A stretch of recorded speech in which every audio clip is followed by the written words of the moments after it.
Wonderful. Good morning, Greg. Thank you for doing this fireside chat with me. Oh, always a pleasure. Thank you so much.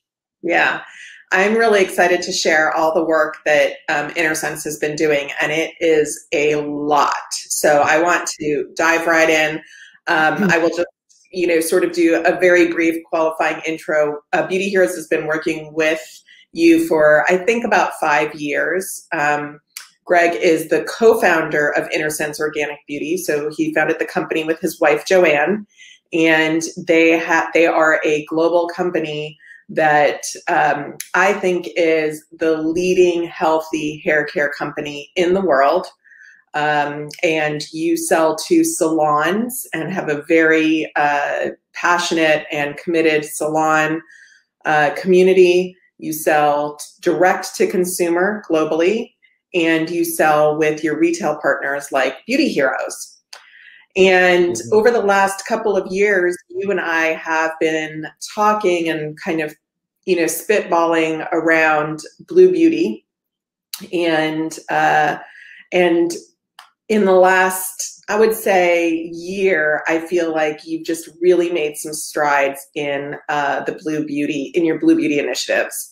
So the way that I define Blue Beauty is beauty and personal care brands that are going beyond green and sustainable, but looking for different opportunities to make a positive impact on the environment. And that's how I define Blue Beauty. But I'd love to hear from you. How do you define Blue Beauty, and how do you think about it in the confines of your business?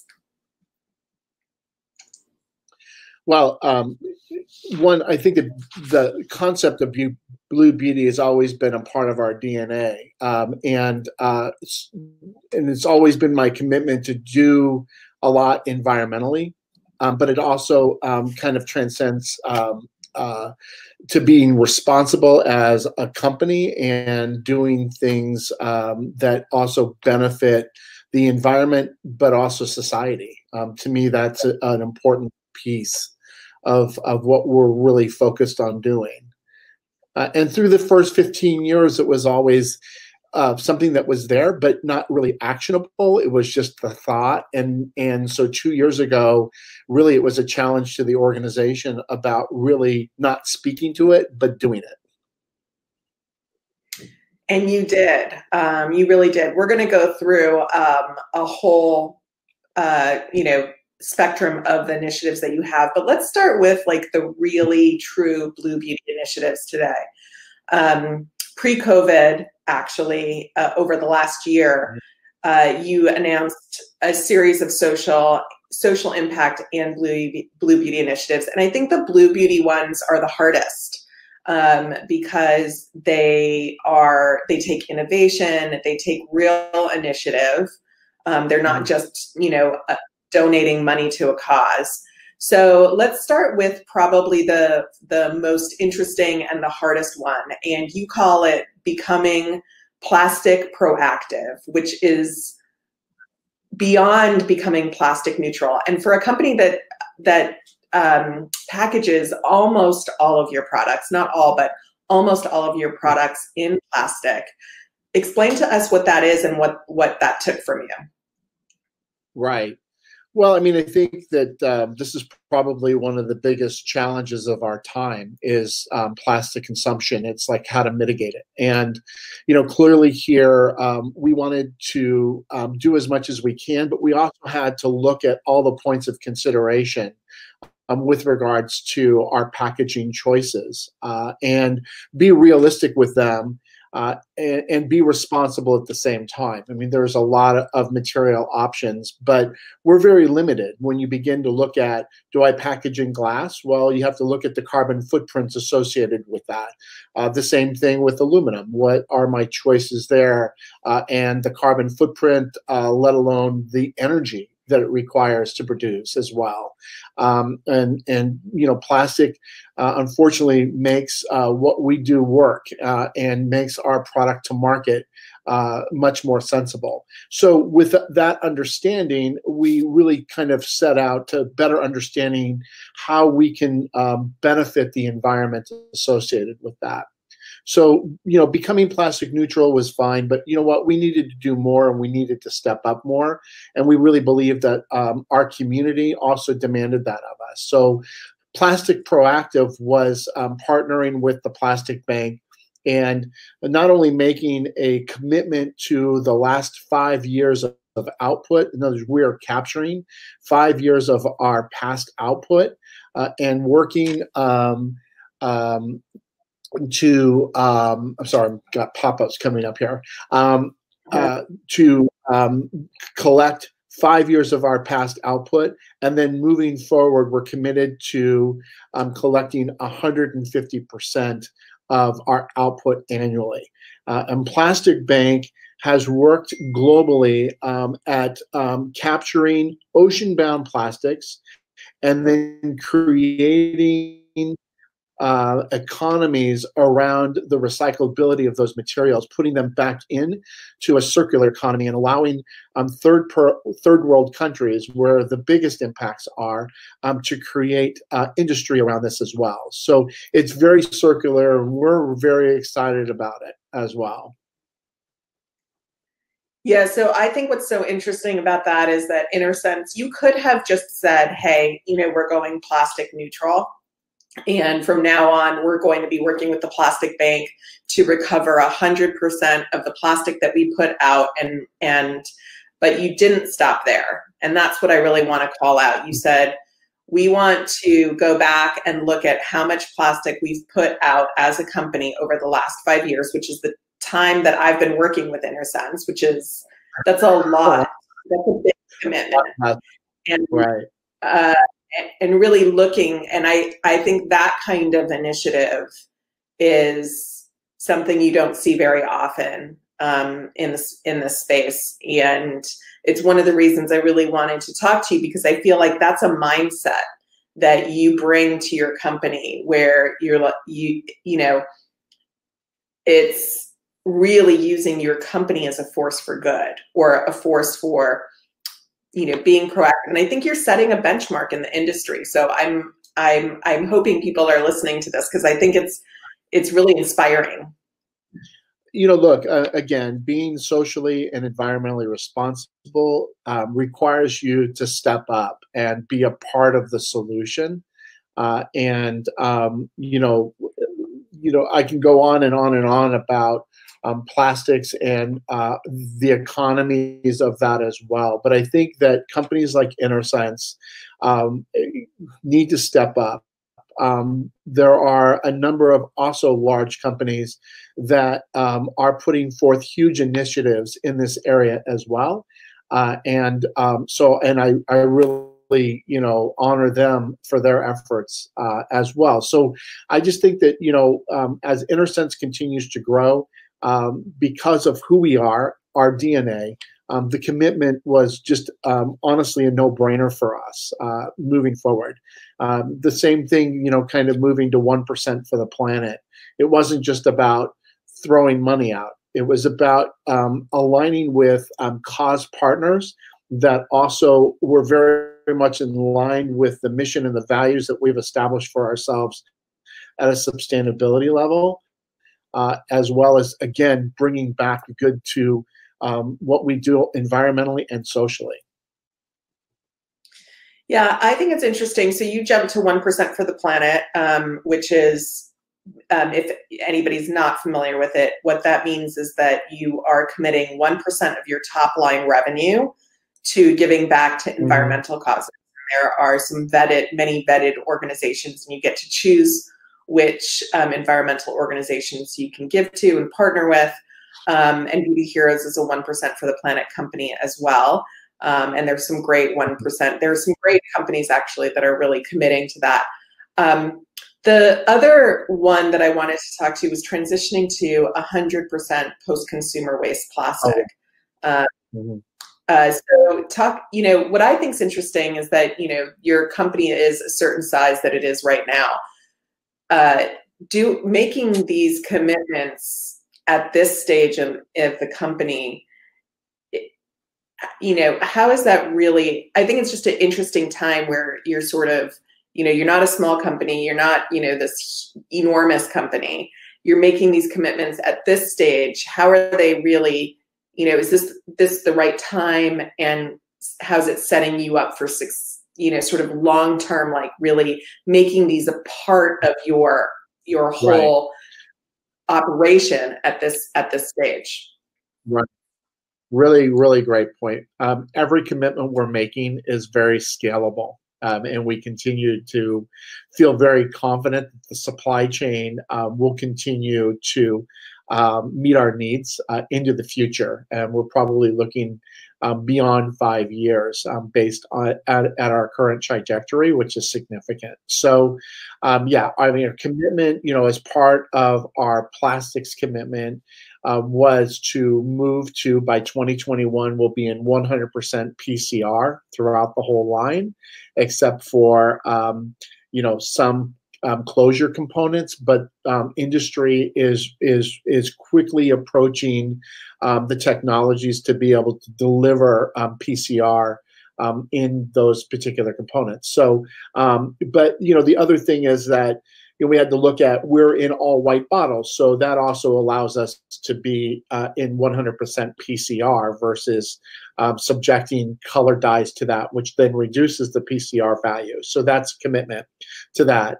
Being 100% PCR also ensures that the recyclability of that bottle is at 100% versus, again, other bottles that have a reduction of PCR that have got color dyes in them. It makes recyclability not a reality, unfortunately.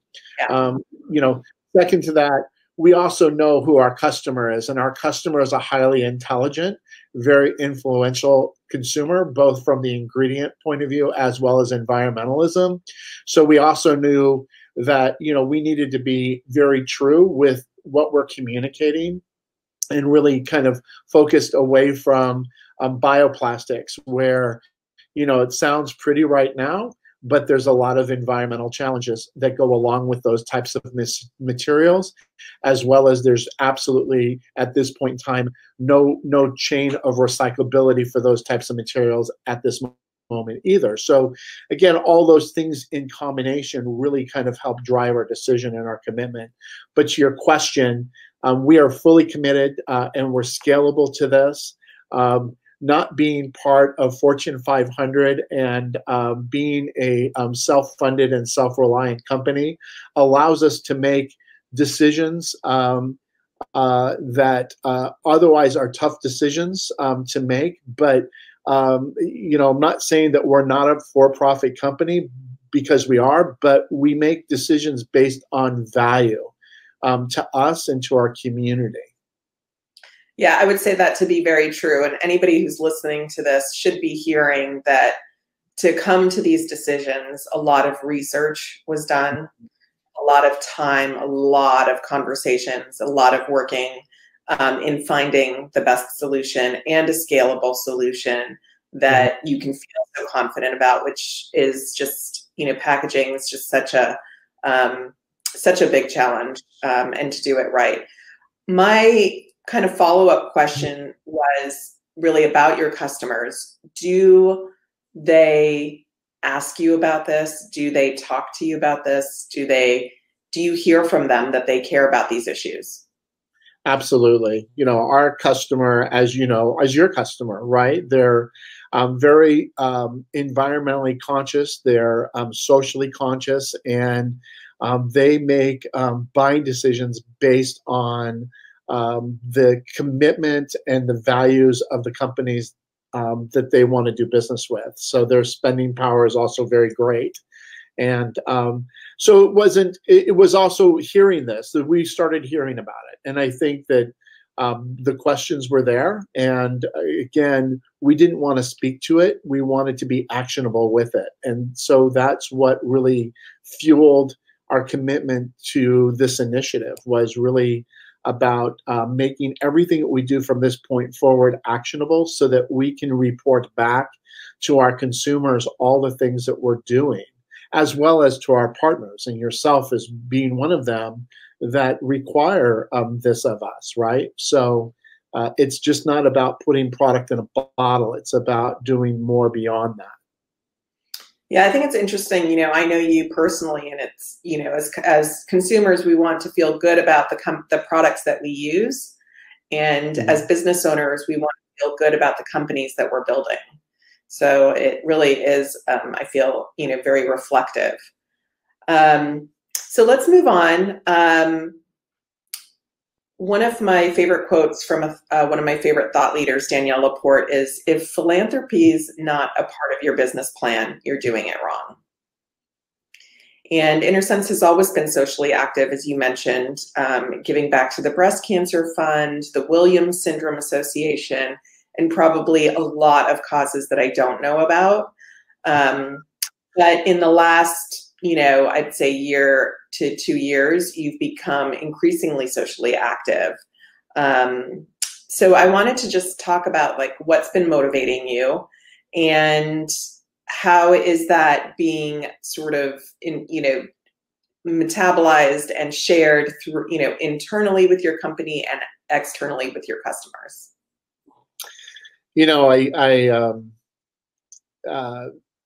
I say it at a very personal level. Joanne and I have worked so hard to build this business, and I really believe that our philanthropy really comes from gratitude, right? We're building this business beyond just making hair care. It's a voice, it's a platform, and I feel responsible, right? And I feel that giving back is a way of showing gratitude for all the things that we've accomplished. And it's become part of what we do. And so I'm always looking at how we can make a positive impact on our business moving forward, and have that a part of what we do. I feel that everything else is just elementary. Our business will continue to grow. And then again, utilizing our platform to help promote the Breast Cancer Coalition, safecosmetics.org, Women of the Earth. These things are really close to us, and we want to continue to grow upon them. The Coastal Coalition, and protecting those things. But again, we're going beyond that right now. We're really excited about that, and wanting to find unique opportunities that really make a difference in the world, and do it authentically. We're not trying to monetize this at all. Yeah, yeah. I think that's very very true. I want to get into the next two things, because I think we have just a little bit of time, and I want to make sure we touch on them. So COVID hit, and you work with salons all around the world, and all of a sudden a whole channel of your business stopped, shut down. No one's buying back bar product or retail product for their salons. And this is a big part of your business. So that shut down, that whole stream shuts down. And about 6 weeks later, I see a post that you've started a COVID-19 salon fund with $500,000 to help get your salons worldwide back on their feet as they begin to reopen. How did that happen? How did you fund it? What has been the response? I mean, it must be overwhelming. Yeah. Look, these salons are not only business partners, but they're true friends. I mean, they've grown up with us, and they've been with us for years. And hearing their stories and knowing what they were going through and struggling with as well. And so, immediately we engaged and partnered with our salons and got them looped into our affiliate programs, so they can at least create a level of revenue stream and benefit from their consumer demand for our products. So we did that. We also launched chat on our website. right, which was part of that. And then so we employed a number of hairdressers to be able to work with us as well. So that was one piece. And then I just kept saying, there's got to be more here. How are these salons going to come back? And unfortunately, I kept seeing industry, right? We're going to extend terms. We're going to give discounts. We're going to, you know, and I was just like, they don't need more debt. They're already in debt, right? So really, I really just dug deep into the piggy bank and said, look, we've got to help them get back up and running. And product is one of their second biggest revenue generating tool. And they're not going to be able to walk back into their salon and have that. And let alone fund it. So we partnered with our salons, and we gave away $500,000 in product replenishment back into salon doors. And it was factored based on their buying habit for us. And it's been overwhelming. Have salons already opened, or are they, you know, because, you know, have people, I'm not sure like how the rest of the world is like functioning. Right. Have salons already been taking you up on this? Because I feel like it's, you know, things are just starting to open. It's very tentative. Right. So we sent this out. Right. So we've already shipped out $250,000 as salons throughout the Midwest and the East Coast have already begun to reopen as well, and that's beginning now to migrate west. A huge number of our salons here in California are a little bit on ebb and flow.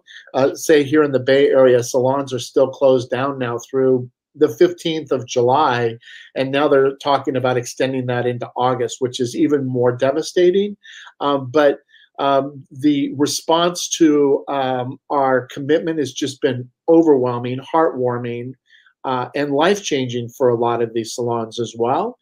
And believe it or not, because of the time that salon and stylists have taken over these last, 8 weeks and really evaluating their own principles, we've actually extended the fund to new salons that are just coming to us. And we're making it even much more easier for them to become salon retailers of ours, and providing them support to getting in the product as well. So, but it's ebb and flow, and I think that we're unfortunately, here in the U.S., in for a very rocky summer as COVID comes in and out.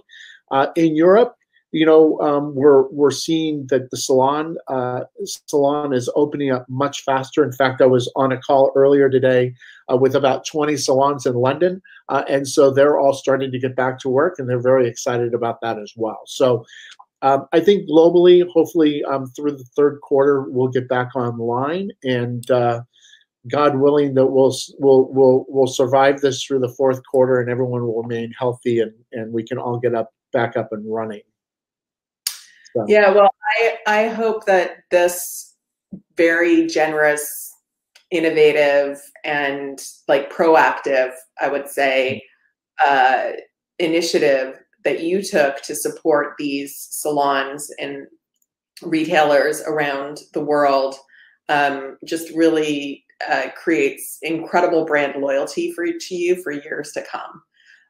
So it's amazing. I think we were already seeing the rise of the activist consumer before sort of the last 5 weeks here in the United States. But in the last 5 to 6 weeks, it's reached a whole new level. And I think the trend of the activist consumer that I think was a trend is really just going to, I hope, stay a reality. I think it will. And you recently, just in the last 3 weeks, I think 2-3 weeks, donated $100,000 to organizations fighting racial justice. And I was on a call with you yesterday. We're talking about creating a scholarship for a Black student to go into cosmetic and cosmetic design and formulation. But you announced this commitment through a statement. What was the response from your customers? And how is all of this continuing to shape your company? I mean, clearly the events of the last 6 weeks have been devastating for all of us. Me personally, it's very effective. It's really affecting, and it's like everything else. You're just like, how can we do better? What can we do? And the commitment to fight social injustice is again an important value of what Joanne and I are about. And we also are a unique brand, and we really enjoy a very diverse community of consumers of all ethnicities. And I feel equally as responsible to represent them as a brand.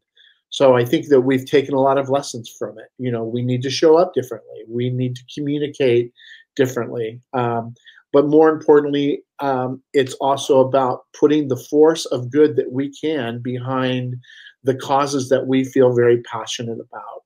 And so the commitment of $100,000 was our show of commitment to that. Again, it's just not about saying it, it's doing it. It's making it actionable, and it's just not writing checks. We are actively getting engaged to be part of the movement here, to be a voice of good, to your words, and to be able to have the opportunity to improve one's life is, to me, a very heartwarming opportunity. Again, the FIT program through FIT is fantastic, right? To be able to impact that. We're also really involved with Fearless Beauty that goes into to women who are incarcerated, and basically train them or teach them or expose them to beauty and cosmetology. I mean, to give them a career outside of incarceration where they're not judged for their past. I mean, these are the things that are important, that indie beauty brands, big beauty brands, we all have the opportunity, because beauty, in my opinion, transcends everything, right? It transcends hate. It transcends bigotry, racism, everything. We are beauty. I mean, this is what we're about. And it's also about making people feel good. And really, to me, that's the bigger part of this. Well, I think that, I hope a lot of people have taken some inspiration from you today. I will say that, I think Innersense is experiencing great success with this, through this path. And I'm so glad that you are here today to tell us that following this path as a company can be a roadmap to success. And I'm grateful to work with you. I am proud to be a partner of yours. And thank you for sharing all of these insights with us today. Thank you so much.